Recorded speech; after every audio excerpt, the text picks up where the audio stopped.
এবার আর্থিক মন্দার মুখে রাশিয়া, তবে কি যুদ্ধের জের? যুদ্ধের কারণেই কি এবার আর্থিক সংকটে পড়তে চলেছে রাশিয়া? এ বিষয়ে কিন্তু এবার রাশিয়া মস্কোর দরজায় কড়া নাড়তে শুরু করেছে। মস্কোর দরজায় কড়া নাড়ছে মহামন্দা। ভারত এবং চীনের সঙ্গে বাণিজ্য বৃদ্ধির সম্ভাবনাটাও কি এবার জোরালো হচ্ছে?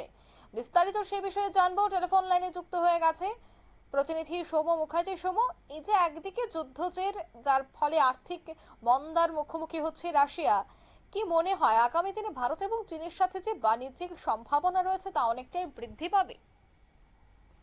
দেখো যা পরিস্থিতি, তাতে ইউক্রেন যুদ্ধের মাঝামাঝি নতুন একটা সমস্যার মুখে রাশিয়া পড়েছে বলে তাদের আর্থিক বিষয়ক মন্ত্রী ম্যাক্সিম রেসেতনিকভ উল্লেখ করেছেন। তিনি বলেছেন যে আর্থিক মন্দা দেশের বিভিন্ন স্তরে ছড়িয়ে পড়েছে। যাবতীয় সরকারি প্রচেষ্টা সত্ত্বেও রাশিয়ার ব্যবসায় বিভিন্ন প্রতিরক্ষা খাত ছাড়া অন্য কোনো ব্যবসায় গতি আসছে না বলেই এই সমস্যা বলে তিনি উল্লেখ করেছেন। এবং এই বিষয়ে যে পরিসংখ্যান তিনি দেখিয়েছেন সেটা ক্রেমলিনের পক্ষে খুবই গুরুত্বপূর্ণ বলে মনে করছেন আন্তর্জাতিক আর্থিক বিশেষজ্ঞরা। তিনি পরিষ্কার বলেছেন যে বিশেষ অভিযান যে চালানো হচ্ছে এর ফলে শুধুমাত্র প্রতিরক্ষা খাত ছাড়া অন্য কোনো ব্যবসার দিকে কিন্তু রাশিয়ার কোনো রকম কিছু উন্নতি হয়নি। যা কিছু ব্যবসা ফুলে ফেপে উঠেছে সমস্ত কিছুই প্রতিরক্ষা ব্যবস্থা তার জন্য। আর এইটার জন্য বর্তমানে রাশিয়ার যত দিন যাচ্ছে তত রাশিয়ায় সমস্যা দেখা দিতে পারে বলে তিনি আশঙ্কা প্রকাশ করেছেন। কিছুটা একমত হয়েছে রাশিয়ার অর্থমন্ত্রী অ্যান্তনো সিলুনাভ। তিনি বলেছেন যে আমাদের অর্থনীতি কিছুটা শীতলতা এসছে, তবে শীতের পরই বসন্ত আসে, তারপর গ্রীষ্ম। আমরা আশাবাদী যে এই অবস্থার পরিবর্তন হবে এবং আমরা আবার নতুন করে ঘুরে দাঁড়াতে পারবো। যদিও মনে করা হচ্ছে যে রাশিয়া যেভাবে 2022-24 ফেব্রুয়ারি থেকে ইউক্রেনের ওপর বিশেষ সেনা অভিযান চালাচ্ছে তাতে তাদের দেশের অর্থনৈতিক পরিস্থিতি চ্যালেঞ্জের মুখে পড়েছে।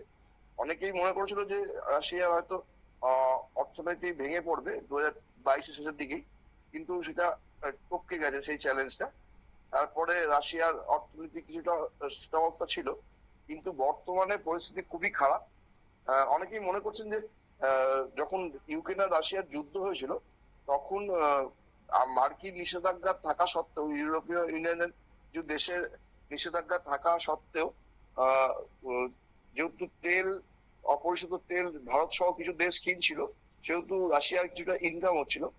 কিন্তু বর্তমানে শুধুমাত্র প্রতিরক্ষা সংস্থাগুলোরই শ্রীবৃদ্ধি হয়েছে, উল্টো দিকে বেকারত্ব, মুদ্রাস্ফীতি বেড়েছে বিভিন্ন ক্ষেত্রে।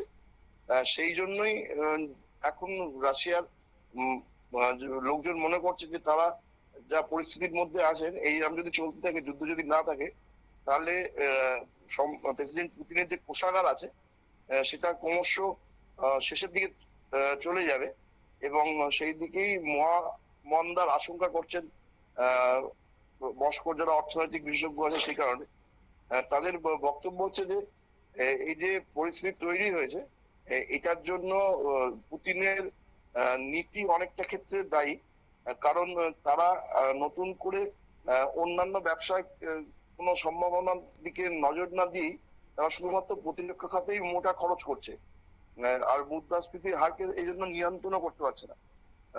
গত বছরই রাশিয়ার মুদ্রাস্ফীতির হার 8.4% পৌঁছে গেছিল।